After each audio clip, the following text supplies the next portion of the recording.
ग्रहण की बात करेंगे क्योंकि पूर्णिमा को ग्रहण लगने जा रहा है। पूर्णिमा को जो लगने वाला ग्रहण है वो कितने बजे से कितने बजे तक रहेगा, क्या समय रहेगा, क्या दिन रहेगा, क्या तिथि रहेगी, भारत पर उसका क्या प्रभाव होगा। ये जो चंद्र ग्रहण है ये आंशिक चंद्र ग्रहण होगा या पूर्ण चंद्र ग्रहण होगा, इसके बारे में भी आपको बताएंगे। क्योंकि ग्रहण हमेशा ही हमारे सनातन धर्म में विशेष महत्व रखता है। इस दिन बहुत सी सावधानियां बरतनी होती हैं, बहुत सी सावधानियां और बहुत सी प्रक्रियाएं हैं जिनसे हमें निकलना होता है। इसीलिए ग्रहण के बारे में जानना आवश्यक होता है कि ग्रहण किस समय आरंभ हो रहा है, सूतक काल क्या रहेगा। नमस्कार, देवभूमि चैनल में आपका स्वागत है। आज हम बात करने जा रहे हैं लगने वाले चंद्र ग्रहण की, जो कि फाल्गुन पूर्णिमा पर लग रहा है। इस पूर्णिमा के दिन चंद्र ग्रहण किस समय भारतीय समय के अनुसार आरंभ होगा। ग्रहण की जानकारी को आगे बढ़ाएं उससे पहले आपसे निवेदन है कि कृपया कमेंट बॉक्स में अवश्य लिखें हर हर महादेव, जय शिव शंकर। भगवान शंकर आप सभी की रक्षा करेंगे। भगवान शंकर के आशीर्वाद से आपके जीवन की परेशानियां दूर होंगी और आपकी सभी मनोकामनाएं पूर्ण होंगी। जब भगवान का नाम लिखा जाता है तो भगवान का आशीर्वाद भी आपको प्राप्त होता है। इसीलिए वीडियो को देखते हुए कमेंट बॉक्स में अवश्य लिखिए हर हर महादेव या जय शिव शंकर। आपने देखा है कि बुजुर्ग माताएं बहनें एक कॉपी बना लेती हैं, उसमें भगवान का नाम लिखती रहती हैं। ऐसा इसलिए क्योंकि जब आप उनका नाम लिखते हैं तो वैज्ञानिक दृष्टि से एक ऊर्जा उत्पन्न होती है जो आपके लाभप्रद होती है, और आध्यात्मिक या धार्मिक दृष्टि से अगर आप सोचें या देखें तो उससे भगवान प्रसन्न होते हैं और आपकी मनोकामनाएं पूरी करते हैं। जिस भी कामना को आप याद रखते हुए, ध्यान में रखते हुए वह उनका नाम लिखते हैं। इसीलिए अवश्य ही मनोकामना पूर्ति के लिए लिखें हर हर महादेव, जय शिव शंकर।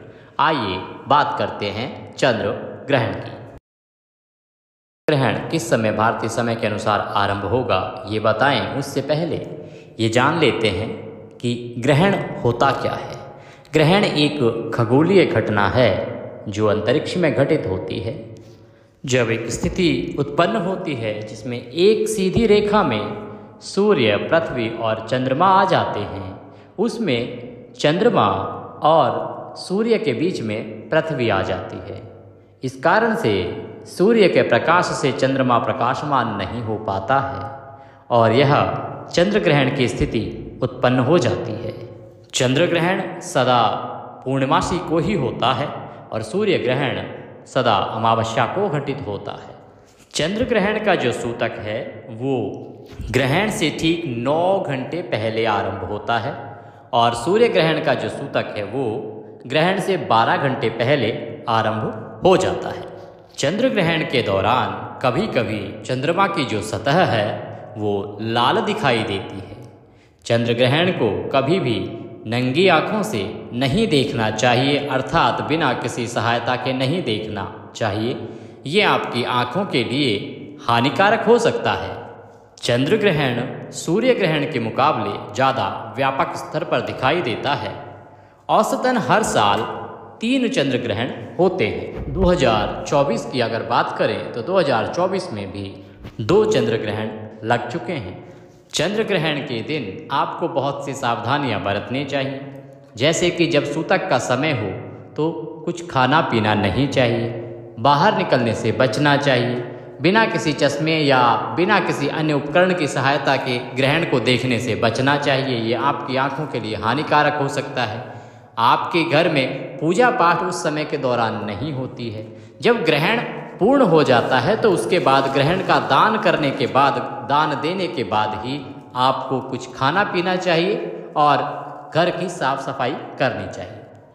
जब सूतक आरंभ होने वाला हो उससे पहले घर में जितनी भी खाने पीने की सामग्री है उस सभी में कुशा डाल देनी चाहिए। कुशा या कुशा ना हो तो तुलसी का पत्ता। कुशा इसलिए क्योंकि कुशा में ये गुण है कि जो भी हानिकारक जीवाश्म उत्पन्न होता है, ग्रहण में नुकसान क्या है वैज्ञानिक दृष्टि से अगर आप देखें ना, तो जब पृथ्वी पर सूर्य का प्रकाश नहीं आ पाता है या इस प्रकार की घटना घटित होती है तो उस समय वातावरण में हानिकारक जीवाश्म जो अति सूक्ष्म होता है वह उत्पन्न हो जाता है और वह आपके लिए हानिकारक हो सकता है। वो आपके खाने की वस्तुओं पर लगेगा, वही खाना आप बाद में खाएंगे और वह आपको नुकसान करेगा।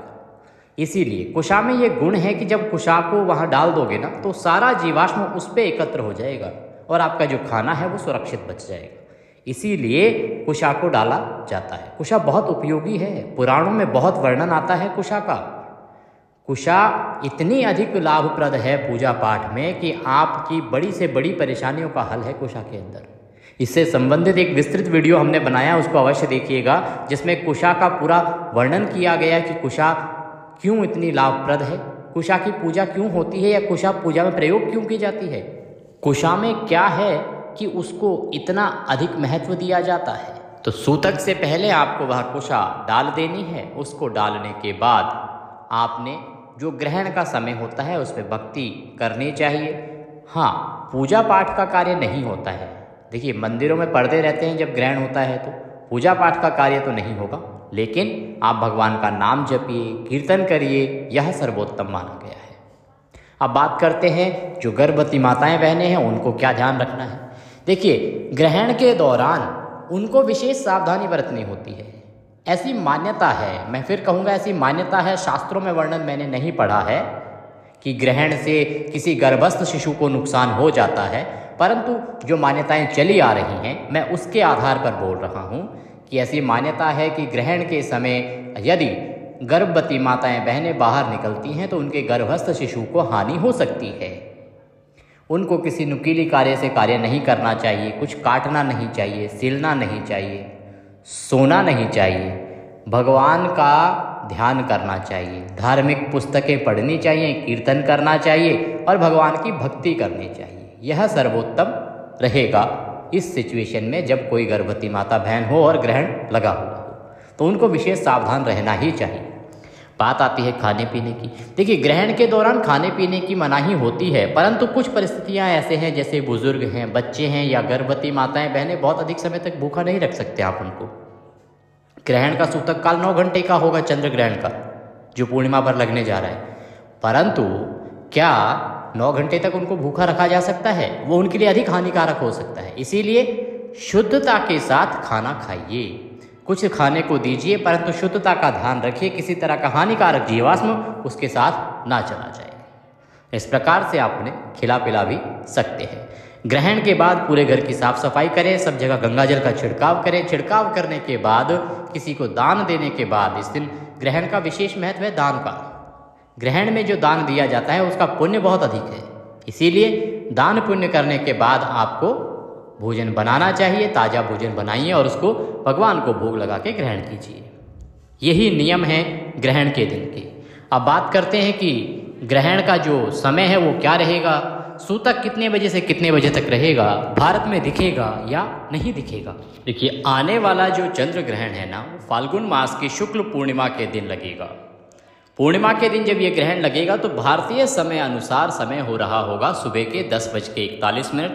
10:41 से आरंभ होके और ये ग्रहण दोपहर को 2:18 तक रहेगा। ये एक लंबा चंद्र ग्रहण होगा। अब बात करें कि क्या ये भारत में दिखाई देगा या नहीं दिखाई देगा, इसका क्या महत्व रहेगा, भारत में कितनी सावधानी आपको बरतने की आवश्यकता है। देखिए, ये जो चंद्र ग्रहण लगने जा रहा है, ये चंद्र ग्रहण लगेगा ऑस्ट्रेलिया में लगेगा, अधिकांश भागों में अफ्रीका होगा, यूरोप इसके जद में आएगा, यूरोप में ये लगने वाला है, अफ्रीका के बहुत से देशों में ये दिखाई देगा, उत्तरी और दक्षिणी अमेरिका में भी ये दिखाई देगा, प्रशांत, अटलांटिक और आर्कटिक महासागर। एशिया की बात करें तो पूर्वी एशिया में भी यह दिखाई देगा। ये जो ग्रहण है ना, ये भारत में दिखाई नहीं देगा, इसीलिए इस ग्रहण का धार्मिक दृष्टि से भारत में कोई महत्व भी नहीं रहेगा। फिर से आपको बता दें, जो आने वाला चंद्र ग्रहण है ना, ये लगने जा रहा है फाल्गुन मास की पूर्णिमा को, और ये तारीख रहेगी 14 मार्च। 14 मार्च 2025 को ग्रहण लगेगा, पूर्णिमा का दिन होगा। तो आने वाले ग्रहण के बारे में ये थी जानकारी। वीडियो अच्छा लगा हो तो उसे लाइक अवश्य करें, कमेंट बॉक्स में लिखें हर हर महादेव। भगवान का आशीर्वाद आपको प्राप्त होगा, भगवान सदा आपकी रक्षा करेंगे।